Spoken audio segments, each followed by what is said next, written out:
Hi good morning समस्त शुभ सकाळ बर्तमान आसी जॉगिंग करिया आज नहीं प्रतिदिन सकाळ आसे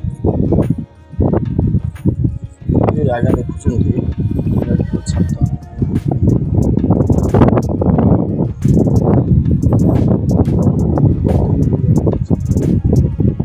कौन करे प्रतिदिन पड़े आसे जगटा सब शांति जगह गहल चल ना प्रतिदिन पड़े आसे और एक्सरसाइज करे एक्सरसाइज गोटे इक्विपमेंट भी आनी आदि तीन अच्छी घरे अच्छी नदी नहीं आसने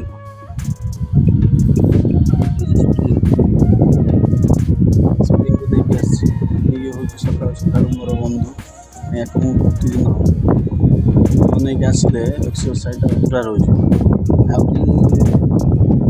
इक्विपमेंट अच्छी आजकल नहीं आस प्रथम जिते मैंने सकाल सकाल आम जो जॉगिंग करने स्टार्ट करती से समय बहुत तकलीफ हुए उठा इच्छा होनी जदि आज आसिले काली आसा इच्छा होनी सेटा प्रतिदिन कले से अभ्यास परिणत हो जाए ठीक टाइम निद भांगी एक्सरसाइज करने आग्रह भी हम तेणु मुझे जो प्रथम आसुली आज शोई पड़ा जाना काली की जावा एमती होता देखिली भाई आमर जो ड्यूटी समय सीमा ना खाइबार ठीक ठिकाना ना जो जहाँ पारा खाई मोर ओजनटा बर्तमान 85 किलो भाया अच्छी मझे थोड़ा कमी जाइए पुणी खाया पिया जे निद है डेली चिकेन मटन खाला बेला अवस्था रही बॉडीर ओजन बढ़ी मझे खाया कंट्रोल कर कमी जाए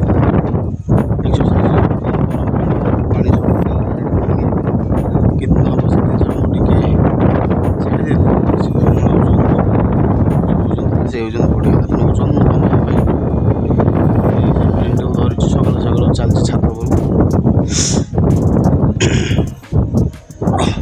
छात एक्सरसाइज कर देखो भ्यूटा बोरिंग भ्यूटा एत सुंदर लगुच देख ये जो देखा ये जो जगह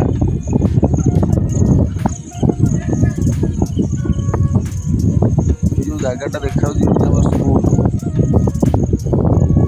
बुझे से जगटा देखा सी हूँ स्कूल ये तो आम रेड क्रॉस देखिले आ कौन देखिए देखो आ गए सकाल सकाल भल जिन छात पर भ्यूजटा देख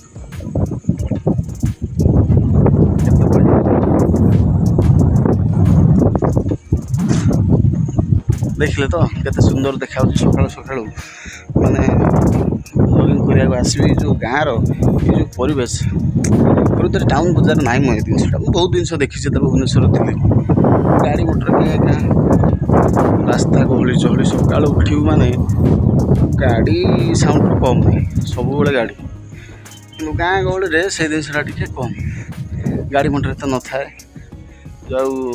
जदि पड़िया थी गाँव तो प्राय पड़िया रही था पड़िया जे थी जॉगिंग करने गोटे सुविधा हाथ हाथ गोली पड़े पड़िया थी जब जॉगिंग करने आहरी सुविधा कि पड़िया ना आम गाँव आमर विराट बड़ गाँ चलिया पंचायतटा बहुत बड़ गाँ किंतु गोटे दुखर कथा आम गाँव पर्यटन गोटे भल पड़िया नहीं जो पिलामानकर खेलिया ठारू आरंभ करी विभिन्न प्रकार समस्या हो कारण पड़िया गोटे आम गाँव में ना सकाल सकाल जॉगिंग करने पड़िया तो गोटे निहाती दरकार आ गाँ गहली तो रास्तार दौड़ी हेनी गाँ गहली रास्तार कौन हम कहले गोटे प्रोब्लेम बस पड़ा टे गाँ गहली गोटे प्रोब्लेम कौन कहले रास्तार गाई बंधा हो रास्तार कुटा पड़ी कुकुर शुई मनुष्य दौड़ी पार तेणु पड़ियाटा गोटे निहाती आवश्यक गाँव पड़िया ना जो मु भाविली ये छातटा हूँ सबुठू सुरक्षित स्थान ଏଠି ଗାଈର ସମସ୍ୟା ନାହିଁ କି କୁକୁରର ସମସ୍ୟା ନାହିଁ। ଦେଖ ପୁରା ଲମ୍ବା ଚଉଡ଼ା ଛାତ ପଡ଼ିଛି, ପୁରା ଲମ୍ବା ଚଉଡ଼ା ଛାତ। ବାସ୍ ଏଠି କେହି ଆସୁନାହାନ୍ତି, କାହାର ବି ଆବଶ୍ୟକତା ନାହିଁ। ଗାଁରେ କିଏ ଆସିବ, କାହାର ସକାଳୁ ମାନେ ଶୋଇବା ଯେଉଁ ଶାନ୍ତି କି ଆଉ ସେ କିଏ ଆସିକି ଏଠି ଦୌଡ଼ାଦୌଡ଼ି କରିବ। ତେଣୁ ପଡ଼ିଆଟା ନା ସରି ଛାତଟା ପୁରା ଫାଙ୍କା। ବାସ୍ ସେ ଛାତଟାକୁ ମୁଁ ପୁରା ବୁକିଂ କରିଦେଇଛି। ପ୍ରତିଦିନ ସକାଳୁ ଆସିବି, ଏଠି ଟିକେ ଦୌଡ଼ାଦୌଡ଼ି କରିବି। ଏ ଛାତ ଉପରେ ଟିକେ ଦୌଡ଼ାଦୌଡ଼ି କରିବି, ଟିକେ ଏକ୍ସରସାଇଜ୍ ସେ କ'ଣ ସବୁ ଅଛି ଇକ୍ୟୁପମେଣ୍ଟ ଗୁଡ଼ାକ ଆଣିଛି, ତା ଦେହର ଟିକେ ଏକ୍ସରସାଇଜ୍ କରିବି। ତାପରେ ଘରକୁ ପଳେଇବେ, ବାକି କାମ ଯାହା ଥିବ ସେସବୁ ହେବ ଆଉ। ଦେଖିଲେ ତ, ଇଏ ହେଉଛି ପଡ଼ିଆ ମୋ ପାଇଁ ଇଏ ହେଉଛି ସବୁଠୁ ବଡ଼ ପଡ଼ିଆ। ୟା ଭଳିଆ ପଡ଼ିଆ ଆଉ ବୋଧେ ପ୍ରକୃତରେ କେଉଁଠି ନାହିଁ। ସକାଳୁ ସକାଳୁ ସମସ୍ତଙ୍କୁ ଆଉ ଥରେ ଗୁଡ଼୍ ମର୍ଣ୍ଣିଂ ସହିତ ସକାଳୁ ସକାଳୁ ସମସ୍ତଙ୍କୁ ଏକ୍ସରସାଇଜ୍ କରିବା ନିହାତି ଆବଶ୍ୟକ। ତେଣୁ ସକାଳୁ ସକାଳୁ ସମସ୍ତେ ଏଇ ଯେଉଁ ବିଛଣାରେ ନ ଶୋଇକି ସକାଳୁ ଉଠନ୍ତୁ, ଟିକେ ଏକ୍ସରସାଇଜ୍ କରନ୍ତୁ। ଦେଖିବେ ସକାଳେ ଆପଣ ଉଠିବା ତ ତକଲିଫ ହେବ, ଶୀତଦିନ ଆହୁରି ତକଲିଫ। ସକାଳୁ ଆପଣ ଉଠି ଯାଆନ୍ତୁ, 4ଟା 4:30 5ଟା ଭିତରେ ଉଠି ଯାଆନ୍ତୁ,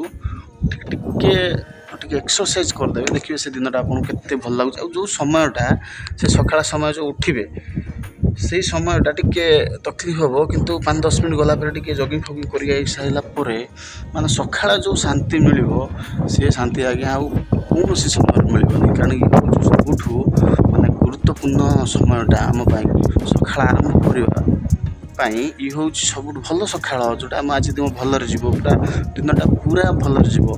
ତେଣୁ ସେଇ ସମୟଟା ଆରମ୍ଭ କରିବା ପାଇଁ ଇଏ ହେଉଛି ସକାଳ ସମୟ ସବୁଠୁ ଭଲ ସମୟ।